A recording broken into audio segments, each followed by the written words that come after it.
Estamos numa minissérie de 2 semanas sobre o tema espiritualidade artesanal.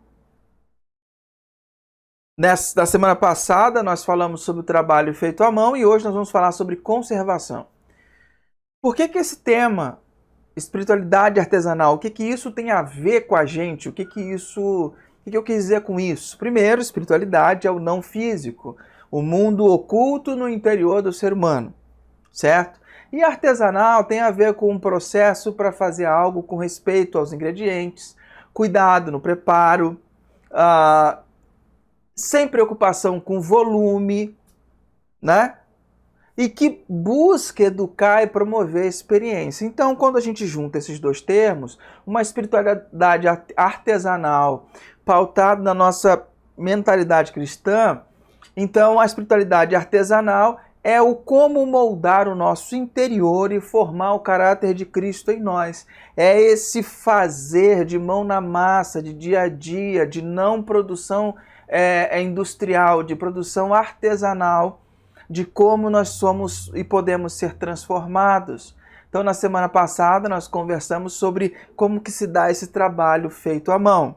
E hoje nós vamos falar sobre essa conservação. Você já parou para notar que certos produtos artesanais, eles têm uma durabilidade pequena? Eles têm uma durabilidade menor? Então você tem que consumir constantemente. Ele não tem uma validade de 3 anos, Tem produtos que têm validade de dias, né? E que não dá para ficar. Tem coisas que você faz artesanalmente que não pode nem ser comida no outro dia. Então, o consumo tem que ser constante e a produção tem que ser sempre renovada. Tem que estar sempre fazendo de novo. Quando eu penso nesse contexto, eu olho para a espiritualidade artesanal da nossa vida, eu percebo que experiências do passado não sustentam o nosso futuro. Há de se ter uma renovação e uma conservação da nossa vida espiritual. A gente não pode viver pautado naquilo que nós vimos ou experimentamos ou aprendemos lá no passado. Há de se ter uma renovação, há de se ter uma conservação do que é bom e uma renovação, porque senão estraga. E eu me lembro, quando eu penso nisso, eu lembro daquele episódio lá no Primeiro Testamento do povo de Israel no deserto, onde eles saíram do Egito, foram para o deserto sendo conduzidos por Moisés, e para os manter, Deus disse que cairia pão do céu, chamado maná. E esse maná, Deus deu orientação, você todo dia pela manhã, você vai sair, esse pão, esse miolinho de pão vai estar lá, você vai colher o suficiente para o dia. Não colha pensando no dia seguinte, porque vai estragar, vai dar bicho, vai estragar e não vai dar certo. Você tem que pegar a quantidade certa para o seu dia. Só dura no dia de hoje. E aí todo dia que eles saíam, pela manhã, estava lá a providência de Deus, o pão estava lá. Deus tinha provido. E eles tinham que viver de maná em maná, de experiência em experiência, de confiança em confiança. Alguns espertinhos tentaram reter, guardar e conservar o maná para o próximo dia. Vai que Deus falha, vai que Deus esquece, né? Vai saber. E aí estragava, dava bicho, aí a coisa complicava toda. Quando eu penso nisso, aí vem aquela expressão, né? Maná velho, não funciona, estraga. Então a espiritualidade tem que ser vivida de renovo, tem que ser vivida essa vida de Deus dentro de nós, ela tem que ser experimentada cada vez mais profundamente. Quando eu percebo e quando eu vivo isso de uma maneira a me estabelecer ou me fixar só lá no passado, eu fico vivendo de experiências antigas, ok? Só que há 3 problemas graves na conservação da espiritualidade artesanal. Dessa espiritualidade que não é um produto industrial. Dessa espiritualidade que é feita sob medida. E eu quero levantar essas 3 questões para a gente conversar hoje. A primeira questão, o primeiro grave problema na espiritualidade artesanal é o problema da conservação. É levar por nossa força. Levar isso por nossa força. Conservar uma vida boa, uma espiritualidade saudável, uma vida com Deus saudável e sadia por nossa força. Quando você lê o capítulo 1 do livro do Brennan Manning, o Evangelho Maltrapilho, ele mapeia mais ou menos a secura, e ele diz algumas coisas parecidas com isso aqui. Que quando a gente vai tentar fazer essa conservação por conta própria, manter essa conservação ativa, baseada na nossa força, a gente se depara com o tamanho da nossa fraqueza. Nós fracassamos em conservar nossa vida espiritual por conta própria. Sabe por quê? Porque o fervor passa, aquela alegria, aquele afã, aquele frenesi, aquela coisa de sentir a presença de Deus, de tremer, de você chorar, de você sentir arrepio, de você sentir Deus presente do seu lado, sentado te acompanhando. Quando você tenta viver isso a partir somente da sua conta, da sua força, esse fervor ele tende a passar. E quando ele passa, a fraqueza e a infidelidade aparecem na nossa vida e a gente começa a descobrir a nossa incapacidade de acrescentar 1 centímetro na nossa estatura espiritual. E aí se abate sobre o ser humano um longo inverno de descontentamento que pode gerar depressão, pessimismo, um desespero sutil, porque ele não é investigado, mas fica ali dentro como uma batedeira dentro do nosso coração e a gente não sabe, e isso tudo se inicia. E ele se inicia como um geyser, começa a vir de dentro uma sensação esquisita e quando ele explode, explode da forma de um tédio e de trabalho forçado. Então o que antes era aquele tempo gostoso de estar com Deus, agora é um tempo penoso, desagradável, que está roubando o tempo de outra coisa. Aquele tempo gostoso de oração de você sentir a Deus te visitar, agora é penoso porque você sente a aridez da ausência da presença de Deus. Aquele tempo onde suas orações você fazia de manhã eram respondidas à tarde, agora entra num período onde você ora e perde de vista quando tem uma resposta, quando você vai ter uma resposta. Vira um tédio, um trabalho forçado, gera tristeza e uma aridez profunda. E secretamente, no interior do nosso coração, a gente vai admitindo que o chamado de Jesus, na verdade, é exigente demais. No começo eu estava muito empolgado, mas quando cai a realidade a gente percebe que esse chamado de Jesus é muito exigente. E aí quando a gente percebe que esse chamado é muito exigente, a gente se cai em si, que a vida de entrega ao Espírito Santo que é proposto na Bíblia está muito além do nosso alcance. E passamos a agir como a maioria, passamos a agir como todo mundo. E aí temos o resultado que todo mundo, que a maioria tem. A vida fica vazia e sem contentamento. É assim.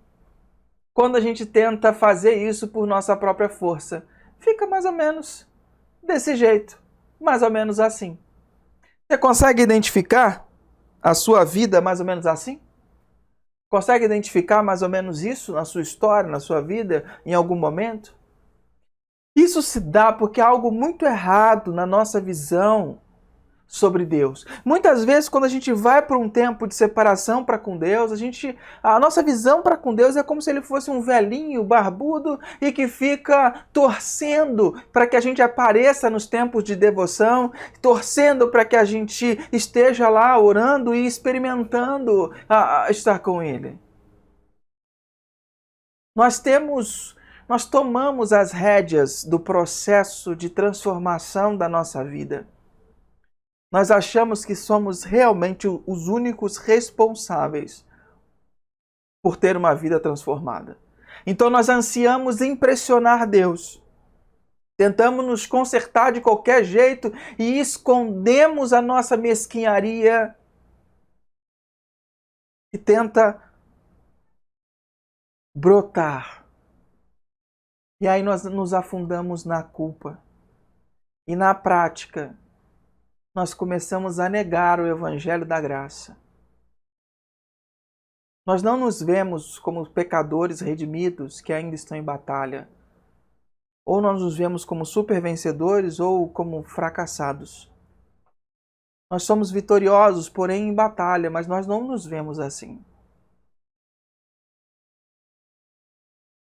Nos raros momentos em que somos honestos conosco, nós nos percebemos como um grande paradoxo. Nós percebemos momentos em que eu creio e ao mesmo tempo eu duvido. Que eu tenho esperança e sou desencorajado. Em que eu amo e odeio. Momentos em que eu me sinto mal quando eu me sinto bem. E eu fico culpado por não me sentir culpado. Ao mesmo tempo que eu sou confiante, eu sou desconfiado. Honesto e insincero. Um grande paradoxo. Quando paramos para olhar para dentro da gente, a gente se vê num grande paradoxo. Conservar a nossa vida espiritual por nossa própria conta revela o tamanho do nosso fracasso. Então, primeiro problema na conservação, primeiro problema na espiritualidade artesanal sobre conservação é o problema da conservação. Mas o segundo problema é o problema do mal.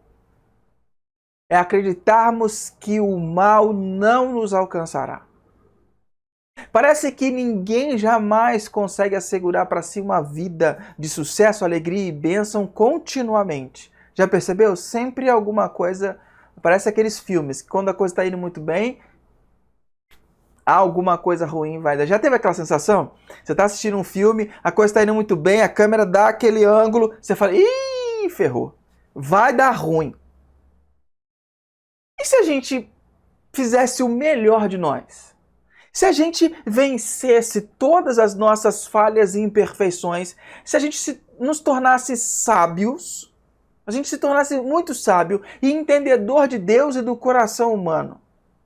Se a gente tivesse fé sem vacilar 1 centímetro, e se a nossa vida fosse agradável em tudo a Deus, com certeza Deus nos protegeria com a sua justiça e com a sua santidade. Concorda comigo? Deus nos guardaria de todo mal. Tudo correria bem na nossa vida. Certo? Você concorda comigo? Certo? Se você concorda comigo, diz sim. Se você discorda, diz não. Coloca aí no comentário, eu quero ver sua participação. Eu quero ver.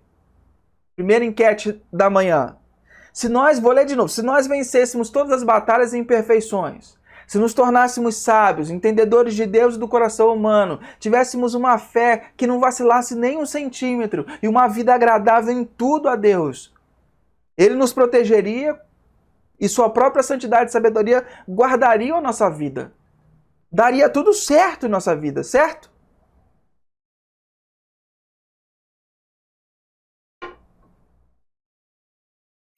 Eu quero ver a sua participação aí, não me deixa sozinho aqui. Mostra que você não está dormindo. Mostra que você está antenado comigo aí. Daria tudo certo se a gente tivesse um tipo de vida como essa que eu coloquei aqui?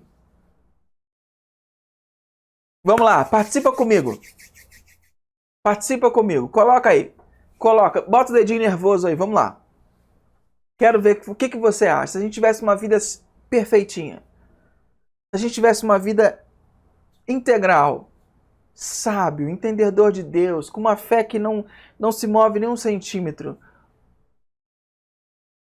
daria tudo certo na nossa vida. Não é? Vamos lá, quem vai comentar comigo? Não me abandone.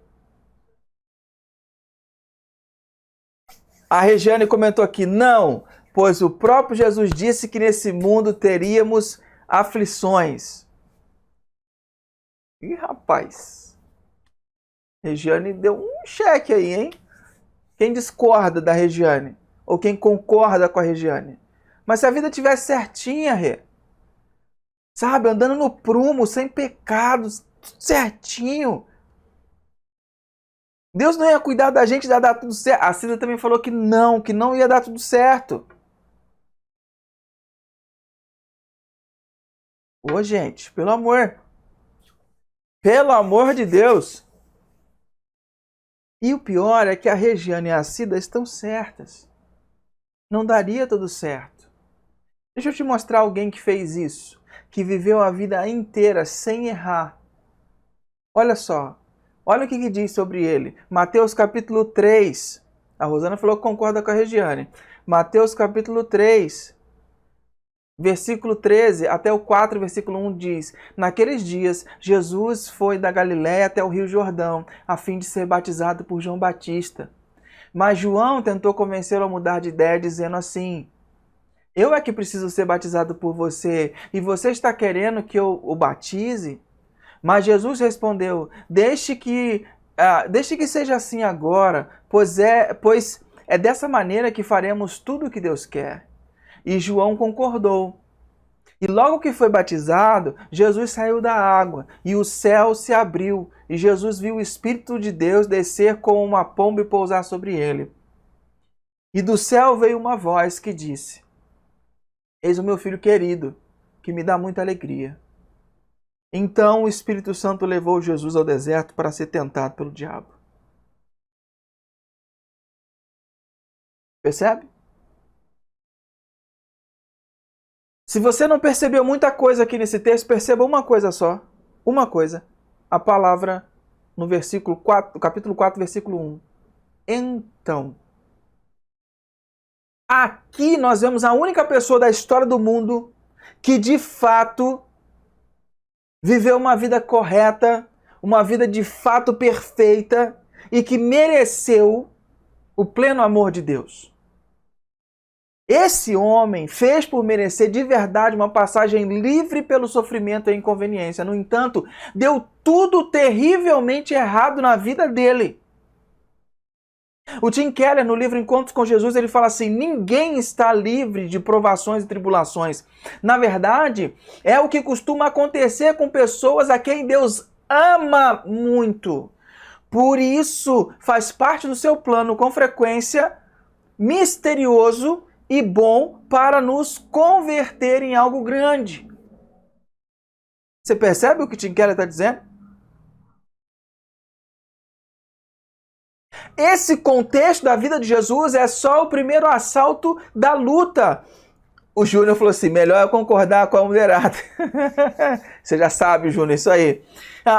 Isso que está acontecendo com Jesus é só o primeiro assalto dessa luta. Porque depois Jesus começa a viver, ele vai viver rejeição, ele vive atentados contra a sua vida, ele vive traição, ele vive pobreza, ele vive dor, ele vive perda, ele vive abandono, ele vive tortura e morte. Tudo dá errado para Jesus a partir desse momento.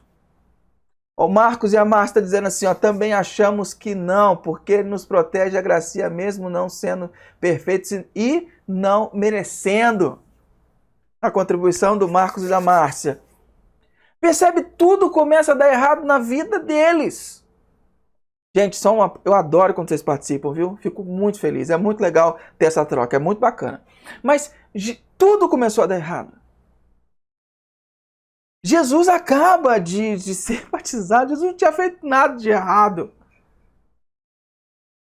E o Espírito o conduz ao deserto para ser tentado. E o que isso mostra? Mostra o poder, a complexidade e a intratabilidade do mal no mundo. E agora eu queria que você tivesse um pouquinho de atenção, porque isso sempre vem como perguntas para algumas pessoas. Vamos falar um pouquinho sobre o mal. Eu vou sintetizar aqui algumas visões ao longo da história sobre o dualismo, o monismo, o politeísmo, o secularismo. Eu vou condensar aqui as visões e como as pessoas veem o mal ao longo da história. Algumas pessoas...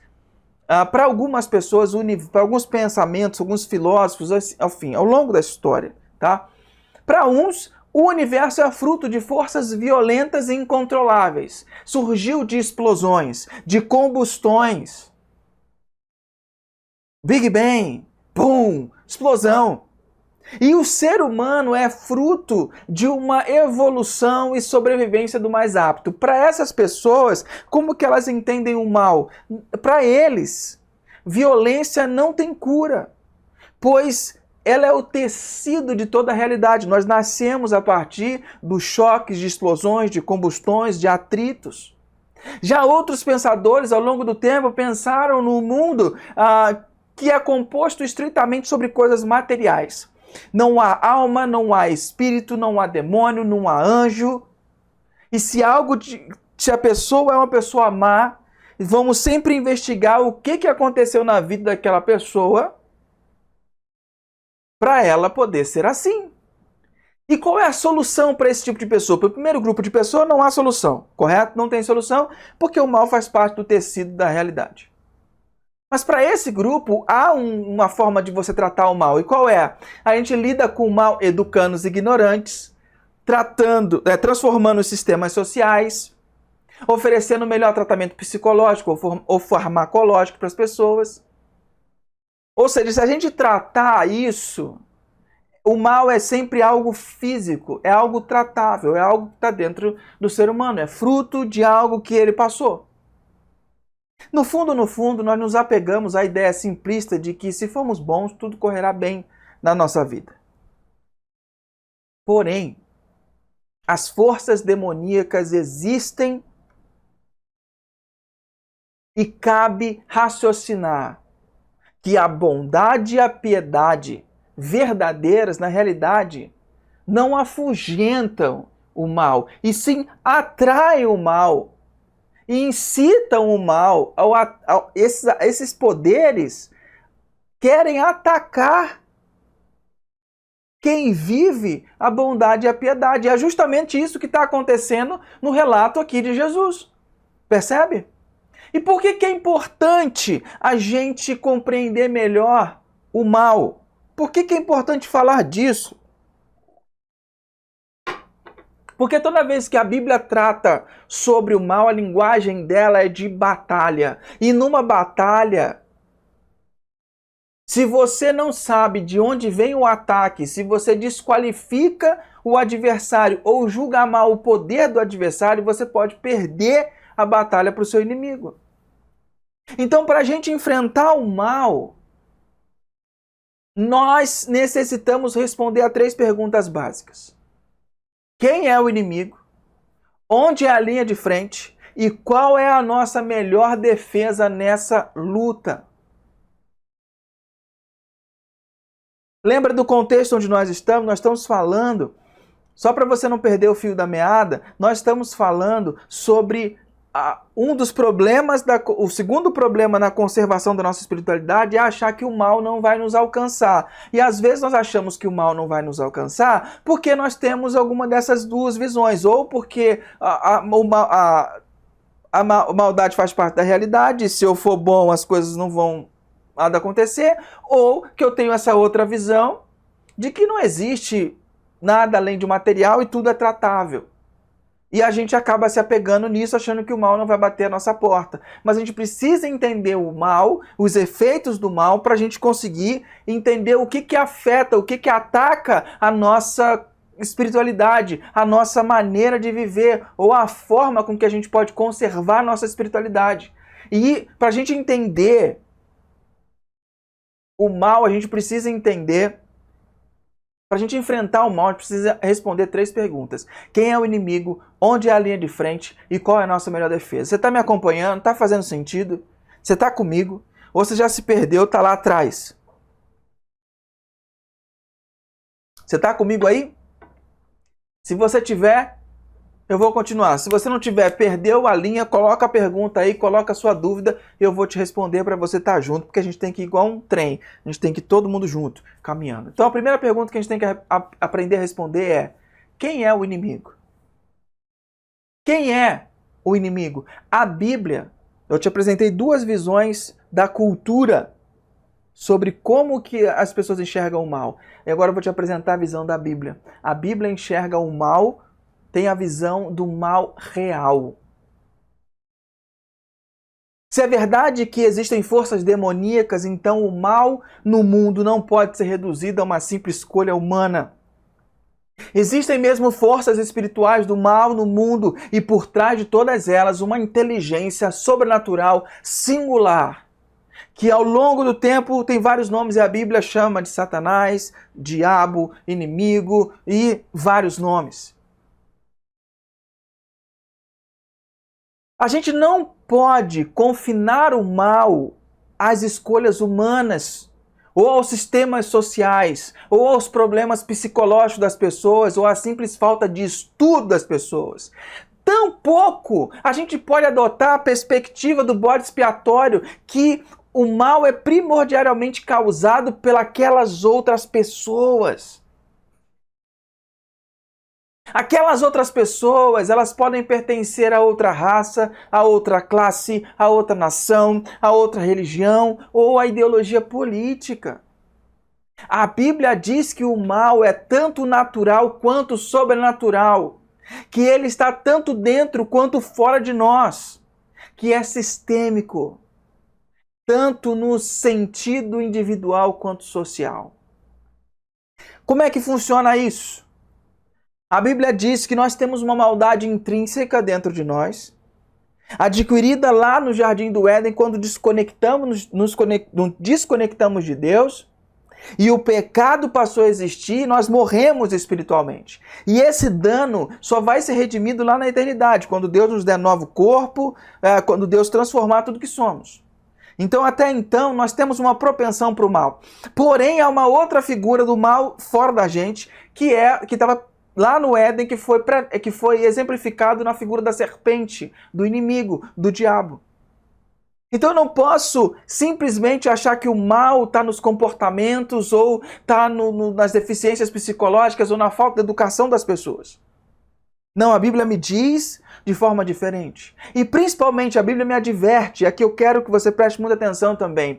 A Bíblia me adverte sobre essa mentalidade do bode expiatório, de que aquelas outras pessoas. Então todo mundo que pensa diferente, todo mundo que pensa de outra forma, ela é do mal.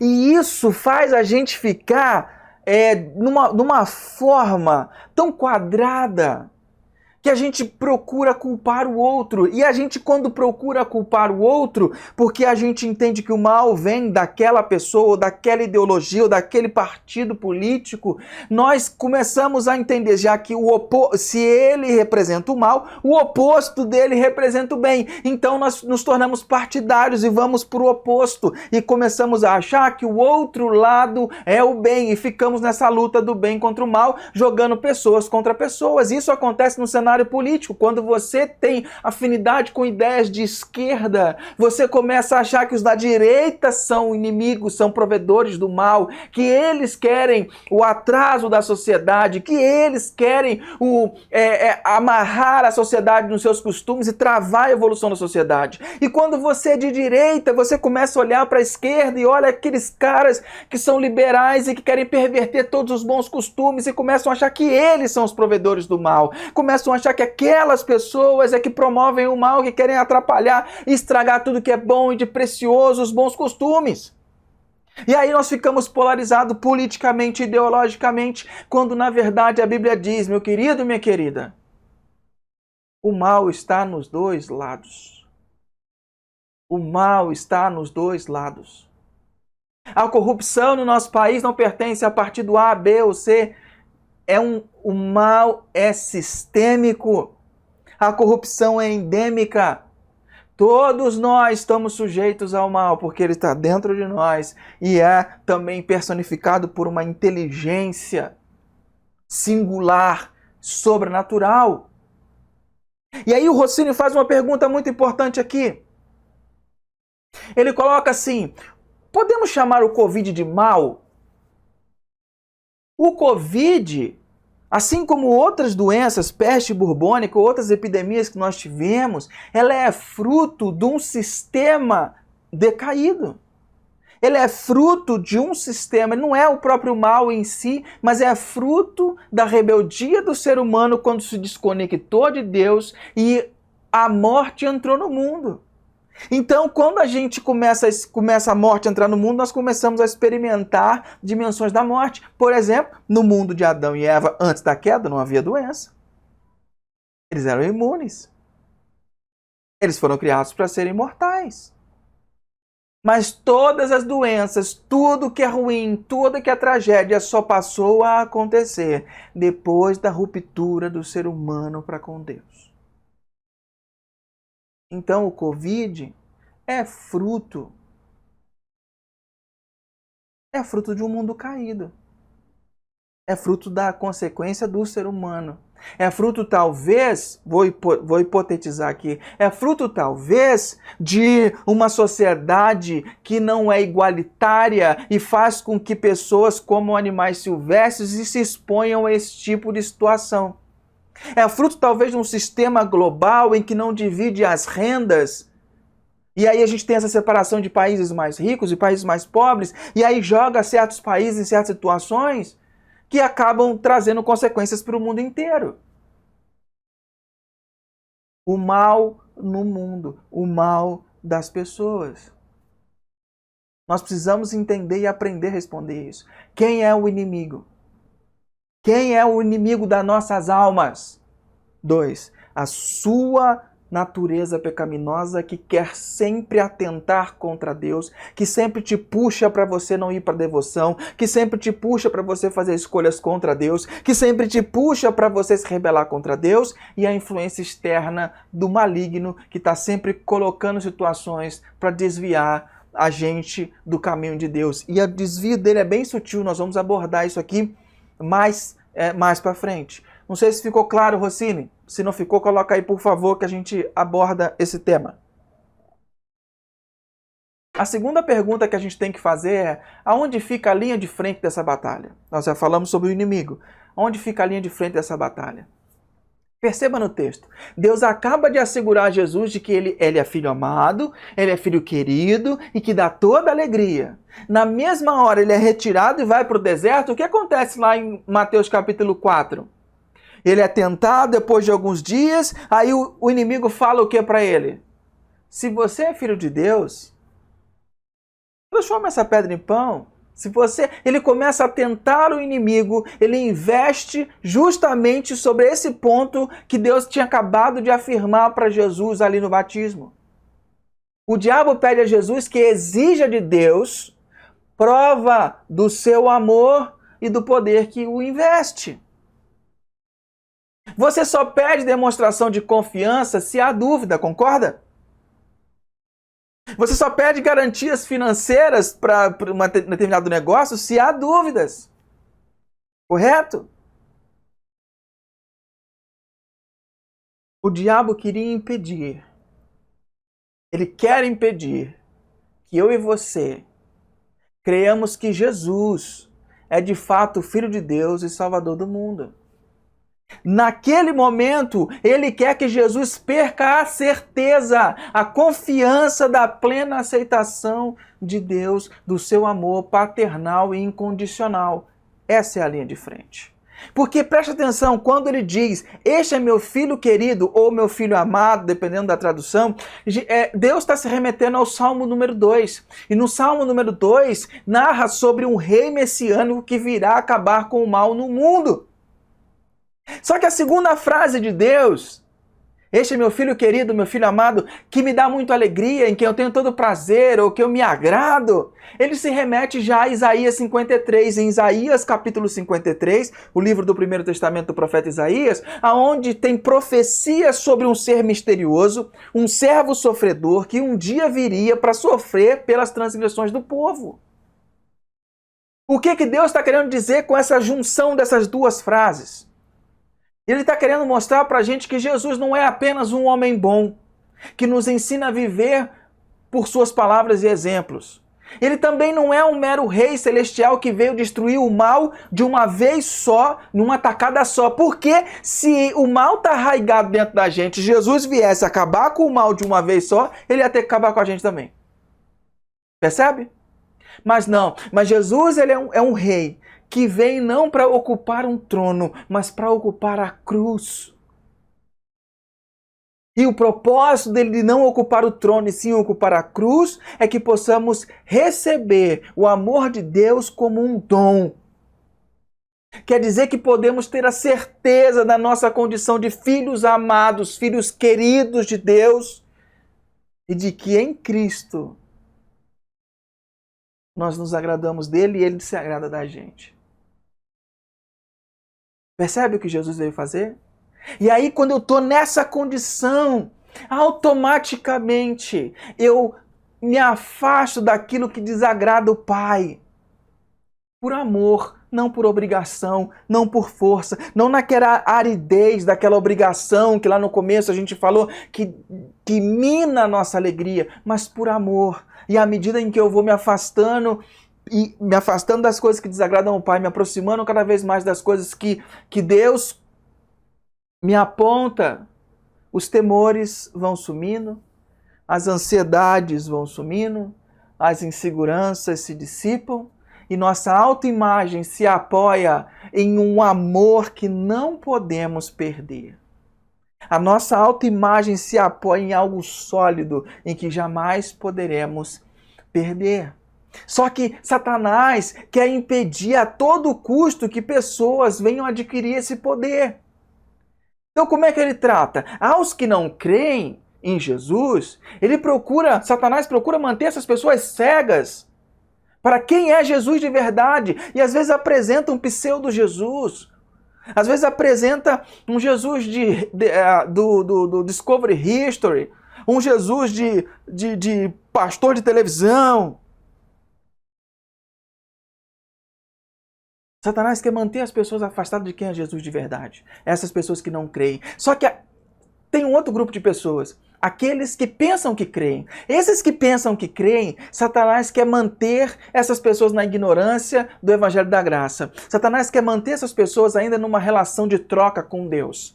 Quer manter essas pessoas na religião. Quer manter essas pessoas naquele sistema de você tem que agradar ao divino para que o divino te abençoe. Satanás quer manter essas pessoas ali. Eles não querem que essas pessoas tenham acesso ao Evangelho da Graça, à salvação pela graça, ao favor de Deus, à relação de amizade. Como Jesus diz, eu não chamo vocês mais de servo, chamo vocês de amigos. E aos que sabem que são filhos adotivos, escolhidos e amados por Deus, como que Satanás quer atingir e afrontar nossa vida? Satanás faz a gente escorregar de volta a uma autoimagem baseada em desempenho moral, bondade e esforços. Ele quer nos puxar de volta para a religião. Ele quer nos atrair de volta para essa relação. Então você precisa entender. Você precisa entender quem é o seu inimigo. Onde fica a sua linha de frente. E em terceiro, qual é a melhor defesa nessa luta? Qual é a melhor defesa nessa luta? Produção, não está marcado, mas está aí na perguntinha. Qual é a nossa melhor defesa? Mateus capítulo 4, versículo 2 a 4 diz assim: E depois de passar 40 dias e 40 noites sem comer, Jesus estava com fome. Então o diabo chegou perto dele e disse: Se você é filho de Deus, mande que estas pedras virem pão. Jesus respondeu: As Escrituras Sagradas afirmam. E ele discorre. Em todas as 3 tentações ele responde. Sabe o que eu aprendo aqui sobre a minha defesa contra o mal? É que Jesus não lida com Satanás de modo supersticioso ou mágico. Jesus não lida com simpatia, com produção de encantamento.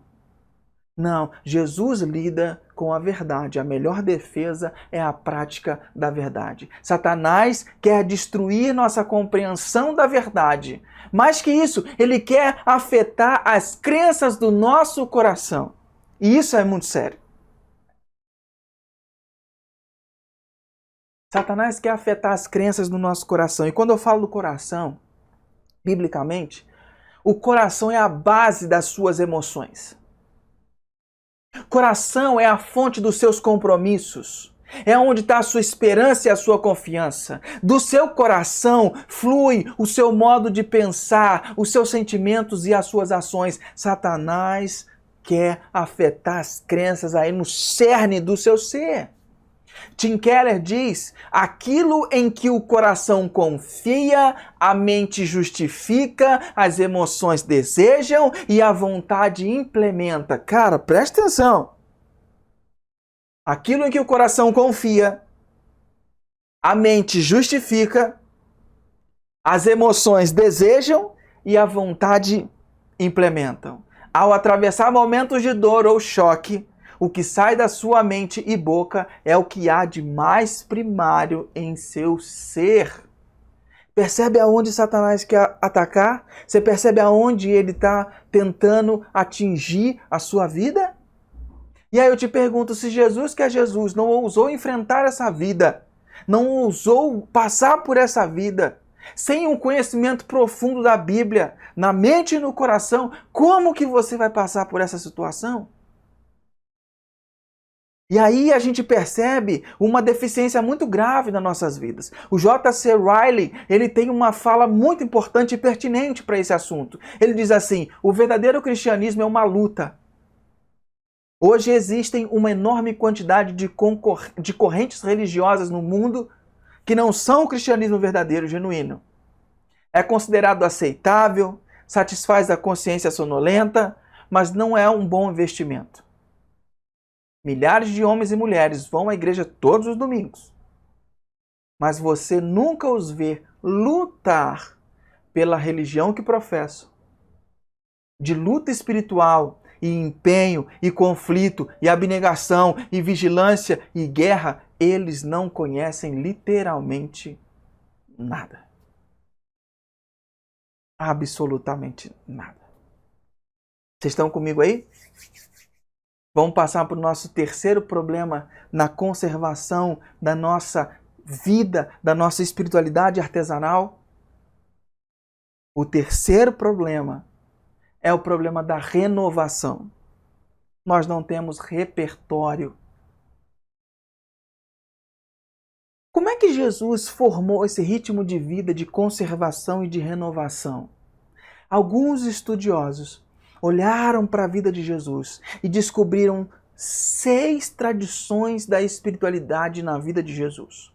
E que nós podemos cultivar em nossa vida. Eu quero colocar um gráfico para você aí, para você perceber como que essas realidades estão presentes na vida de Jesus.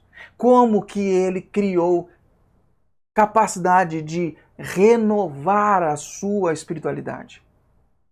A primeira coisa que você está vendo aqui em cima de mim, se eu não me engano, é que Jesus cultiva a tradição da intimidade. Jesus dedica tempo a Deus através das práticas devocionais. Um exemplo disso, Marcos capítulo 1, versículo 35. Tendo se levantado alta madrugada, saiu, foi para o lugar deserto e ali orava. E quando eu exercito a intimidade, que exercícios eu posso fazer? Silêncio, meditação, solitude, oração. Só que Jesus também, você percebe na vida de Jesus, Jesus cultiva a tradição da santidade, que está aqui desses dois lados aqui, acho que é esse aqui. Desse aqui, está nesse lado aqui. Jesus cultiva a tradição da santidade. O que é a tradição da santidade? Buscar por pensamentos e palavras e ações mais puros. Mateus capítulo 4, versículo de 1 a 4, o texto que a gente está falando. Se és filho de Deus, o diabo diz, mande que essas pedras se transformem em pães. Mas Jesus respondeu, está escrito, nem só de pão viverá o homem, mas de toda a palavra que procede da boca de Deus.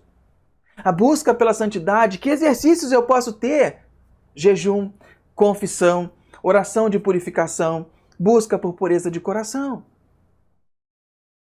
Uma outra tradição presente na vida de Jesus é a tradição carismática do poder, a busca pela capacitação e dons do Espírito. Agora vai aparecer aqui, está aqui. Mateus capítulo 8, verso 16. Ao anoitecer, foram trazidos a ele muitos endemoniados, e ele expulsou os espíritos com uma palavra e curou todos os doentes. Ah, mas ele era Jesus. Mas você vê que os discípulos faziam a mesma coisa. Você vê que cristãos ao longo do tempo faziam a mesma coisa. Como é que eu busco isso? Leitura bíblica. Usar os dons do Espírito. Cultivo do fruto do Espírito. Oração por poder espiritual. Pedir a Deus, reveste-me do teu poder. Jesus também cultivava a tradição da compaixão. Que está aqui embaixo. Lucas capítulo 7, versículo 22 a 23 fala que como Jesus ajuda o próximo e luta contra a justiça social. Diz assim o texto: voltem e anunciem a João o que vocês viram e ouviram. Os cegos veem, os aleijados andam, os leprosos são purificados, os surdos ouvem, os mortos são ressuscitados e as boas novas são pregadas aos pobres. E feliz é aquele que não se escandaliza por minha causa. Como é que eu imito Jesus nessa área? Serviço e busca por uma vida compassiva. Jesus também cultivava a tradição da proclamação. E está aqui embaixo? Aqui embaixo. Cultivava a proclamação, que é compartilhar o evangelho. Mateus 4:23. Jesus foi por toda a Galiléia, ensinando na sinagoga deles, pregando as boas novas do reino e curando todas as enfermidades dos doentes entre o povo. Como é que eu posso me tornar mais parecido com Jesus nessa área? Leitura bíblica, estudo, proclamar, falar e dar um bom testemunho. E a última tradição que a gente percebe na vida de Jesus é a tradição da harmonia, que está aqui embaixo. Jesus articula muito bem a espiritualidade e o trabalho. Lucas 2,40. O menino crescia e se fortalecia, enchendo-se de sabedoria e graça. E a graça de Deus estava sobre ele. Na outra versão falei, crescia diante de Deus e dos homens. Jesus articulava muito bem a espiritualidade e o trabalho. Então, os 3 problemas básicos da nossa conservação da espiritualidade que eu apresentei para você hoje. O primeiro, levar por nossa força. O problema da conservação. O segundo, acreditar que o mal não vai nos alcançar. O problema do mal. E o terceiro, não termos repertório. Sem repertório não há renovação. E sabe o que eu acho muito interessante? É que Deus deixou essas verdades na Escritura, nos ensinando, mas também deixou essas verdades na cultura para chamar a nossa atenção para isso. Porque eu não sei se você sabe, mas a cultura que a gente vive, o mundo, ele é formado de 2 partes. Formado por pessoas que têm a imagem e semelhança de Deus destruída a partir do pecado, e formado por pessoas que ainda têm um pouco dessa imagem e semelhança de Deus deformada. Mas ainda tem. Então todo ser humano ainda tem resquícios de Deus. Por isso que a gente tem coisas boas na sociedade, como medicina, como música, como arte. E tem uma canção que para mim retrata muito isso, que deixa muito claro como esse ensino se reflete na cultura, e eu quero que você medite na letra. Pensa comigo nessa letra. O cara diz assim: em algum lugar, para relaxar, eu vou pedir para os anjos cantarem por mim. Para quem tem fé, a vida nunca tem fim. Em algum lugar, para relaxar. Tá colocando as fotos da ceia já aí na minha frente aí? Em algum lugar, para relaxar, eu vou pedir para os anjos cantarem por mim. O que esse cara está dizendo? Que ele vai tirar um tempo de solitude. Que ele vai tirar um tempo para estar com Deus. Que ele vai tirar um tempo para estar junto com o Pai. Para quem tem fé, a vida não tem fim. Para quem tem fé, a vida continua. Não é isso que a Escritura diz? Não é isso que a Escritura está dizendo? É aquele que crê em mim não morrerá, mas terá a vida eterna. A música continua. Se você não aceita um conselho, eu te respeito. Resolveu seguir atrás, cara e coragem. Só que você sai em desvantagem se você não tem fé. Olha que coisa.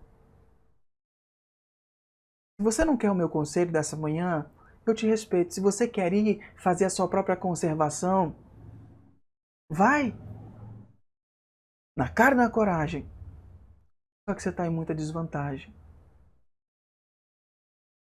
Se você não confia, não tem fé, não confia, você sai em grande desvantagem, porque você vai cair no meio do caminho, porque você está suportando isso por você mesmo. A música continua dizendo: eu te mostro um trecho, uma passagem de um livro antigo para te provar e mostrar que a vida é linda, ela é dura, sofrida, carente em qualquer continente, mas boa de se viver em qualquer lugar. O mal vem nos assolar, ela é dura, sofrida, carente, mas ela é bonita, ela é boa de se viver. Não fique aí onde você está. Volte a brilhar, volte a brilhar. Um vinho, um pão, uma reza, uma lua, um sol, sua vida de portas abertas. Se você não escolheu esse caminho, ele diz, pode até gritar, pode até barulho então fazer. Ninguém vai te escutar se você não tem fé. Ninguém mais vai te ver. E aí ele termina com oração. Inclina o seu olhar sobre nós e cuida. Inclina o seu olhar sobre nós e cuida. Nessa canção ele está externando esse diálogo. Nessa canção ele está externando essas posturas. A postura de quem quer viver por conta própria não vai dar certo. A postura de quem decidiu confiar e pede, inclina o seu olhar sobre nós e cuida de nós. Para quem tem fé, a vida nunca vai ter fim. E eu quero terminar com essa frase. Volte a brilhar. Volte a brilhar. Talvez você se vê hoje numa estrada árida, onde os tempos com Deus, se é que ele ainda existe na sua vida, são escassos, cansativos, e que essa vida de igreja, ela acabou sugando toda a sua energia, e que as decepções mataram a bondade e a inocência do teu coração. Volte a brilhar. Volte a brilhar. Que um vinho, o pão, uma reza, restaure isso dentro do seu coração. Que a presença de Jesus através do sacramento permeie o seu interior e você volte a ser quem você era. Antes de cansar, antes de ficar nessa situação, antes de você viver essa escassez. Deus está te chamando, volte a brilhar. Volte a ter uma vida boa. Volte a ser quem Deus te chamou para ser. E talvez a gente tenha um outro tipo de pessoa nessa manhã aqui. Talvez esteja acordando agora para a realidade de que precisa se cuidar porque o mal está aí, precisa conservar e precisa cuidar da sua espiritualidade. Querido, eu quero orar com você agora.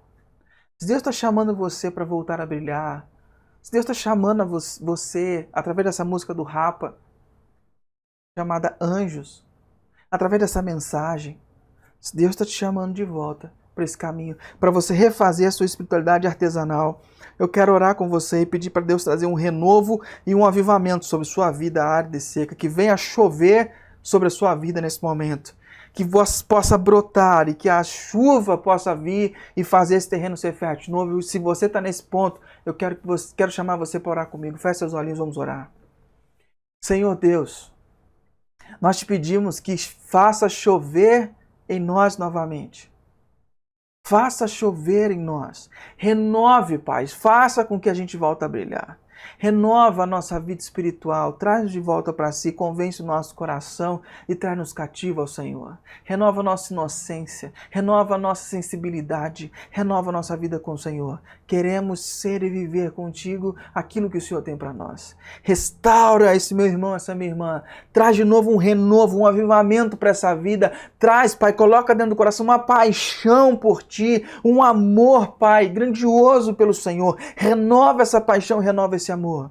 Põe lágrima nesses olhos. Faz sair tudo que está dentro, Pai. Através de um choro de soluçar os ombros do Pai. Renova, tira tudo que não te pertence e preenche com a tua graça amorosa, calorosa, de aconchego. Dá um abraço nesse meu irmão, nessa minha irmã nessa hora. Recebe de volta e renova a vida espiritual dele ou dela em nome de Jesus.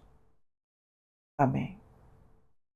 Agora, querido, se você, ao ouvir essa mensagem, percebeu que o mal está no mundo, está nas pessoas e você não quer mais ficar sujeito à vivência e à influência do mal, há uma saída. A melhor saída que a gente tem para lutar contra o mal é se entregar ao amor de Jesus e viver uma vida rendida a seus pés, aprendendo com Ele, sendo amado por Ele, ensinado por Ele, protegido por Ele. Vivendo uma vida em resposta a esse amor, aceitando que a morte dele pagou os meus pecados e eu não preciso mais ser inimigo de Deus. Porque Deus, quando olhar para mim, vai enxergar Ele e o sacrifício que Ele fez e vai enxergar minha vida quitada. Não há motivo para continuarmos afastados de Deus. Se você não quer mais ter essa vida, se você cansou de levar as coisas por conta própria e gostaria de se render a Jesus de uma vez por todas, peço que você feche seus olhos e faça essa oração comigo. Senhor Jesus, eu me rendo aos teus pés. Vem ser meu Senhor e meu Salvador, dono do meu coração. Vive dentro de mim. Eu cansei de viver por conta. Guia-me. Eu te peço. Eu sou teu a partir de hoje. Amém.